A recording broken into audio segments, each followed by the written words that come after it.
Kayaknya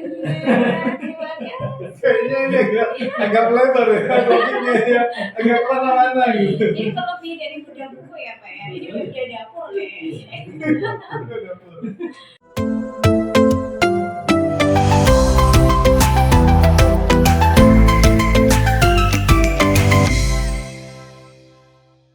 Semangat pagi!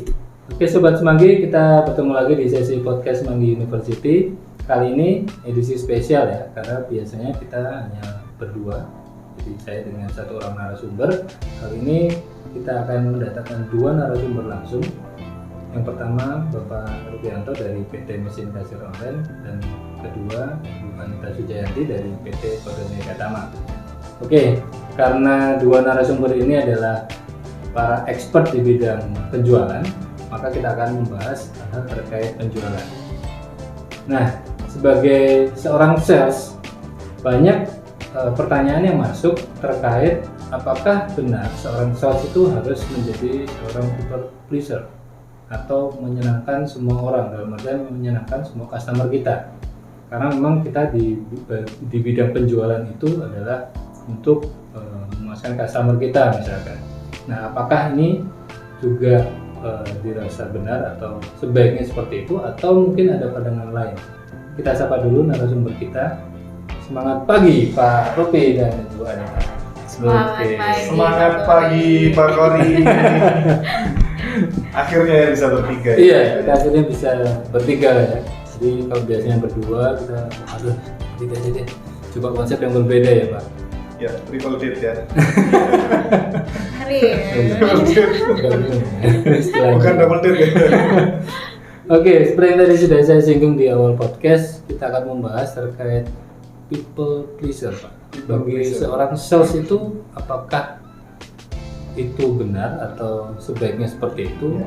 Kita mengakomodasi semua permintaan dari customer, atau sebaiknya ya harusnya kita batasi juga. Gimana? Mungkin menurut Pak Rupi dulu seperti apa? Bisa ladies first Pak Kori. Kamu minta dulu. Ladies first ya. Ladies Oke. first. Silakan Bu Nita. Thank you Pak Kori, thank you Pak Rupi. Sebenarnya nih ya, senior saya nih Pak Kori, senior saya tuh Pak Rupi ya. ini gitu. Udah tua dong. Di dunia seperti ini kalau saya bilang, saya cukup banyak meniru Pak Rupi juga ya. Artinya dalam dunia kami, dunia penjualan, pemasaran dan lain sebagainya, Pak Rupi itu siapa yang nggak kenal beliau gitu. Artinya kan apa ya, brandingnya atas diri sendiri itu bagus banget. Personal brandingnya kuat banget ya. Banget. Nah, justru apakah Pak Rupi menerapkan metode people pleasure atau yang lainnya nih, karena nyaman sekali gitu loh. Nah, berhubung Pak Rupi sudah lempar ke saya. Kalau saya nih Pak ya, kalau dibandingkan Pak Rupi database pelanggannya, saya mah banget. Kalau suhu gitu Pak Kori. Kalau suhu. Kalau saya sekarang diundang, harusnya saya yang terima kasih banget di sini karena saya diundang langsung gabung join dengan suhu yang saya pikir apakah itu sebenarnya Pak Rupi yang dilakukan metodenya sehingga banyak pelanggan yang nyaman banget sama Pak Rupi. Kalau saya pribadi sih, saya tidak melakukan itu ya Pak ya. Saya lebih realistis aja, saya kembalikan terhadap apa yang saya jajakan atau saya pasarkan. Tidak semua apa yang saya pasarkan itu juga diterima oleh pelanggan saya, sehingga saya tidak melakukan metode itu dengan 100%. Itu kalau saya sih Pak. Apakah dengan metode tersebut yang saya terapkan untuk diri saya sendiri membuat saya kalah telak nih sama suhu saya. Nah ini yang saya juga ini juga agak membingungkan, dan dalam hati saya nih ya waktu duduk, wah kebetulan nih jurus apa sebenarnya yang dimiliki oleh Pak Rupi. Itu sih Pak Kori kalau dari saya nih. Kita gali langsung Bu ya. Boleh, saya juga tertarik Pak juga. Kori, dari tadi kita di endorse terus Pak Kori sama Bu Nita gitu ya.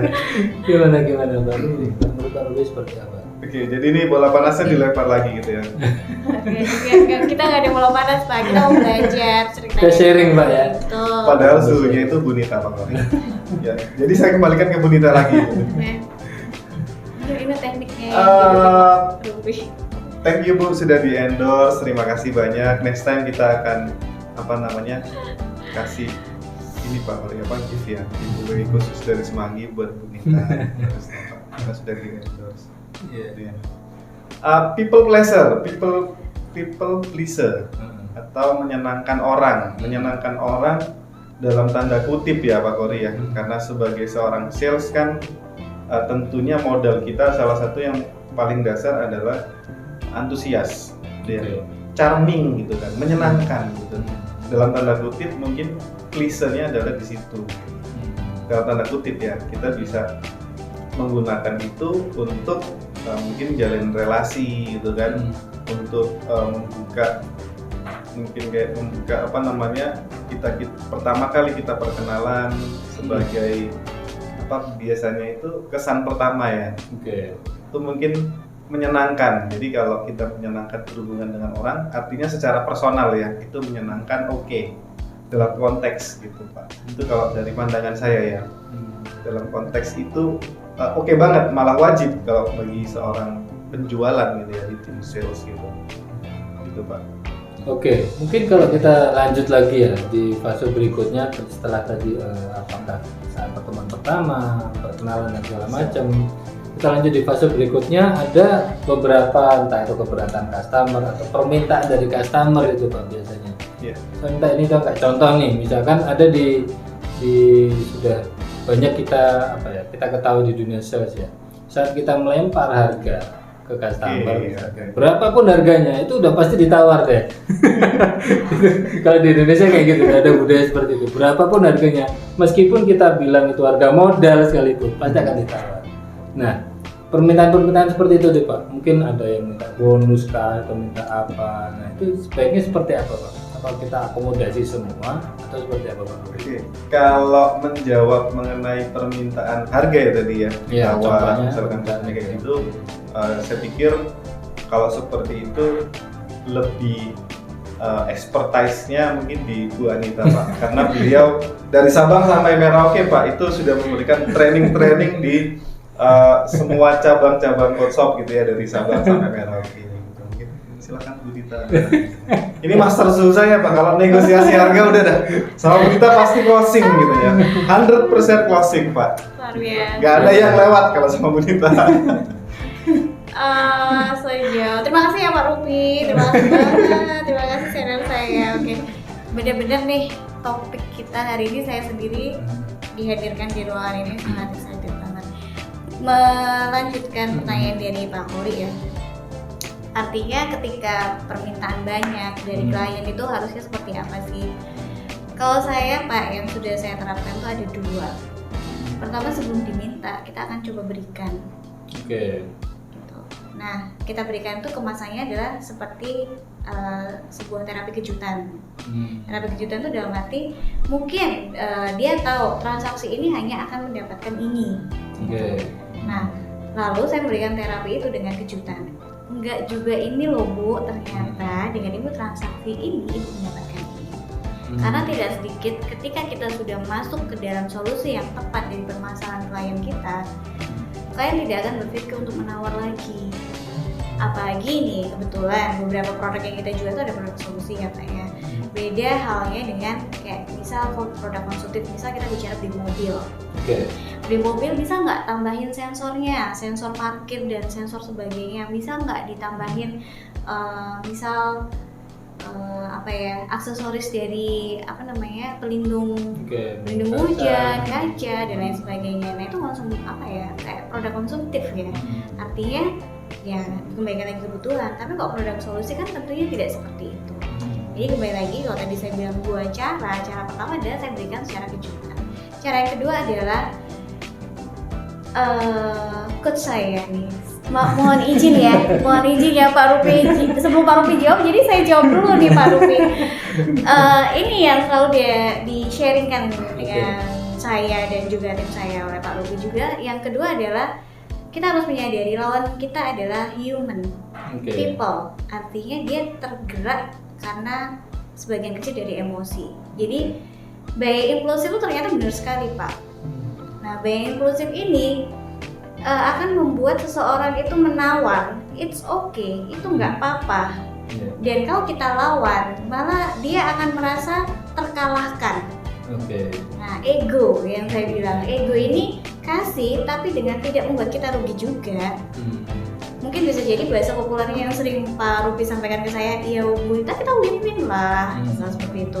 Nah itu sering saya terapkan dan tidak sedikit people pleasure-nya itu nggak dapet kok dari saya. Saya lebih nggak ngarah ke sana. Saya happy, klien saya juga happy. Itu sih Pak kalau dari saya untuk dua hal tadi. Satunya tadi saya ambil dari coach saya nih Pak Koli. Bagaimana nih coach? Mau izin ya coach. Jadi saya sampaikan di forum ini supaya teman-teman juga, oh ternyata Bu Nita bisa powerful seperti itu. Sampaikan saya. Gitu ya coach. Bagaimana tepat karena di sini ada suhunya coach. Suhunya coach Pak. Oke. Pertanyaan masih sama nih? Masih sama. Mungkin ada tips lain gitu dari Pak Rupi. Tips lain, mungkin kalau terkait harga, kaitannya dengan people pleaser itu kadang-kadang bukan terkait harga sih Pak Kori ya, bukan di faktor harganya. Kalau harganya tadi sudah dikupas tuntas sama Master Coach. Kalau harga itu sudah, tapi mungkin lebih ke arah gini Pak, karena customer itu biasanya punya ekspektasi. Punya pengharapan, punya sesuatu yang wah kayaknya kalau beli produk ini tuh gue bisa begini gitu. Kadang pleasernya di situ, kita yang harus hati-hati gitu. Hati-hati dalam tanda konteks karena tidak semua permintaan customer itu bisa kita puaskan. Kalau kita mungkin berikan yang sesuai dengan apa yang bisa kita provide itu oke. Tapi kalau bicara masalah kepuasan kan relatif ya, setiap customer itu tidak ada nilainya gitu kan, tidak ada tolak ukurnya gitu. Artinya tadi mungkin sudah dibilang Bu Nita win-win gitu. Di saat ekspektasi customer kita kasih menang, tapi kita juga harus menang sesuai dengan apa yang bisa kita provide. Jangan sampai kita memberikan sesuatu yang over dari kemampuan kita itu juga nggak benar. Mungkin di situ ya lebih pleasernya di situ, kita harus kontrol. Tadi Pak Rupi juga sampaikan tidak bisa kita menyenangkan semua customer kita. Ya, itu kondisi yang fakta yang kita harus terima. Cuma berarti kalau kita mencoba untuk tadi yang tadi ada efek kejutan atau di Pak Rupi di luar ekspektasi customer, ya melebihi ekspektasi customer, berarti kita butuh ada riset dong Pak. Customer ini sebenarnya butuhnya apa sih? Gimana tuh Pak kalau kayak gitu? Pasti ya Pak ya, pasti kalau dari biasanya kalau di penjualan yang B2B karena kita sudah banyak interaksi pastinya itu bisa kita lakukan. Tapi kalau mungkin di penjualan cepat seperti mungkin di e-commerce atau segala macam, saya nggak bisa komen Pak karena ada suhunya, ya kan? Suhunya di sini. Gitu. Saya akan belajar juga dari beliau Pak. Gitu. Ya kalau Pak Rupi lebih ke B2B ya. Iya. Kita kan lebih ke B2C ya Bu ya. Mungkin kalau di B2C seperti apa Bu untuk menanggapi kayak gitu ya. Jadi apakah kita butuh riset dulu customer kita ini sebenarnya butuh yang seperti apa sih? Paling tidak kita bisa mengcover 80% deh dari kebutuhan customer atau ekspektasi customer kita. Seperti apa Bu kayak gitu? Pertanyaannya gimana? Kayaknya ini agak lebar ya, topiknya ya, agak kemana-mana gitu. Jadi lebih dari bedah buku ya Pak ya? Ini udah bedah dapur kayaknya. Udah dapur. Kita sharing ya. Oke. Baik, kalau kita bicara klien e-commerce itu kan kita tidak touch dengan mereka ya. Kita tidak tahu apa yang mendorong mereka emosi. Nah ini sebenarnya siapa bilang jualan di e-commerce itu gampang? Saya tuh malah sini duduk kok gampang. Saya tuh jualan nggak lihat loh lawan kita itu seperti apa, dia punya duit atau enggak. Gitu. Tapi bagaimana membuat seseorang itu tertarik adalah jualan di e-commerce itu seperti dunia entertain Pak.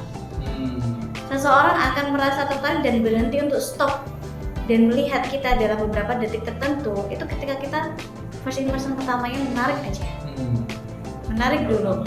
Nah, bukan ketika ya. Lalu bagaimana caranya bikin menarik kan seperti itu ya. Itu sebenarnya sudah ada tekniknya Pak. Bahkan kalau misalnya kita tidak kupas di forum ini, pelatihan terhadap bagaimana kiat sukses jualan di e-commerce, teknik-teknik ini udah banyak banget. Artinya itu bukan sesuatu hal yang rahasia. Dan itu banyak sekali disajikan di berbagai platform pembelajaran seperti itu. Bahkan juga ada logaritma kurikulumnya. Sebagai seller yang pertama itu langkah awalnya tuh harus ini dulu, kemudian penataan ini dulu, kemudian menggunakan resolusi produk atau gambar ini dulu. Nah, itu akan terlink dan terlogaritma dengan sistem dari provider tersebut. Jadi sebenarnya ini bukan rahasia. Lalu kuncinya di mana? Kuncinya lebih di kreativitas seller sih kalau saya bilang. Bagaimana kita bisa menghentikan seseorang yang tadinya hanya ingin lewat saja, tapi kita bisa menghentikan dia dalam beberapa detik atau beberapa menit. Itu aja. Semakin banyak orang terhenti, artinya pasar menerima kita. Apa yang kita sajikan itu cukup membuat seseorang untuk berhenti sejenak dan menyaksikan. Secara tidak langsung, mesin akan membaca ya konten kamu berkualitas. Apa yang kamu sajikan cukup membuat seseorang untuk berhenti. Itu sih Pak. Jadi nggak ada rahasia, tidak. Bahkan sekarang kalau ingin belajar seperti itu udah banyak banget Pak. Tinggal kita mau nggak untuk kesana. Forum, komunitas itu sangat terbuka sekali.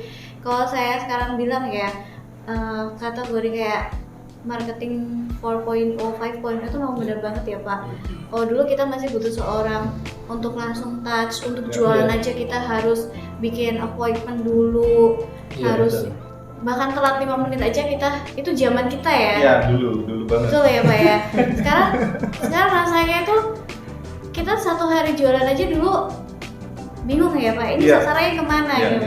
Nah di era saat ini nih Pak, kalau misalnya ada tim saya datang, Bu saya nggak jualan, saya ketawa.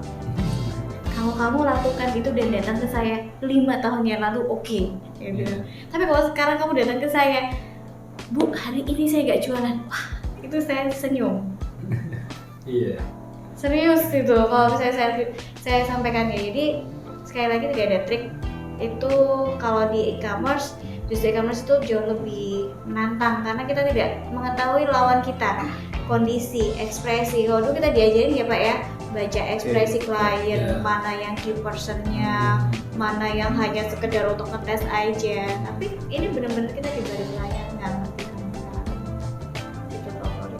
Oke, menarik banget nih Pak dan Bu Anita. Hari ini kita belajar bagaimana menyenangkan customer. Ternyata bukan itu poinnya, tapi bagaimana kita agar bisa win-win ya dengan customer. Dari sellernya sendiri juga oke, dan customer juga oke. Bahkan tadi disampaikan oleh Pak Rupi, bagaimana bisa kita sebagai seller untuk mengupayakan semaksimal mungkin agar kita bisa berikan di luar melebihi ekspektasi dari customer. Oke, hari ini kita belajar banyak Sobat Semanggi. Kita ketemu lagi di sesi podcast selanjutnya. Sukses selalu untuk kita semua. Semangat pagi!